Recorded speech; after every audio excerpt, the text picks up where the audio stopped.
Mjini Bungoma yamefikia kikomo baada ya kukarabatiwa kwa barabara ya Meja ambayo imekuwa ikitatiza uchukuzi. Wakazi wakiongozwa na Metrina Atieno amesema kuwa wamekuwa wakitaabika kufika mjini Bungoma, huku wakitaka serikali ya kaunti kudhibiti mkondo wa maji katika barabara ya safu mbili ya Kanduyi Musikoma.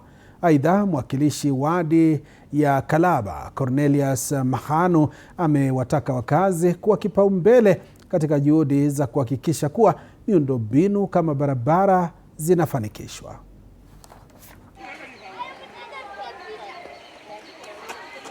Pole. Hapo nyuma hii barabara imekuwa mbaya. Imekuwa na mabonde tu ungeza kupita. Hata magari ilikuwa inapitia kando kabisa. Lakini tunamshukuru MCA wetu kwa kutukumbuka. Mimi tu langu ni kwa mwanakandarasi. Barabara hii naomba wazingatie haswa drainage. Kwa vile maji yanayotoka upande mwingine wa township ward ni nyingi sana. Hao maji lazima tukuwe na drainage nzuri ili barabara tuweze kuilinda na maji siweze kuharibu barabara hii.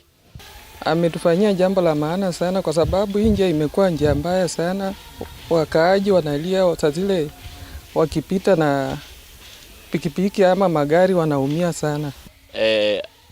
Wakati tunaunda barabara tumekuwa tunaomba wakaaji wetu ya kwamba wapatiane nafasi ili barabara ipite.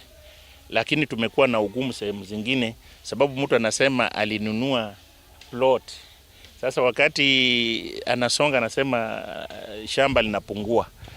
Lakini bila kujua ya kwamba ukiwa yenyewe ulinunua kwa barabara, hapo usoni hata kama saizi haitafanyika itakuja kufanyika sababu lazima tuwe na uchukuzi. Na uchukuzi lazima tuwe na barabara. Maendeleo inakuja kwa sababu ya barabara.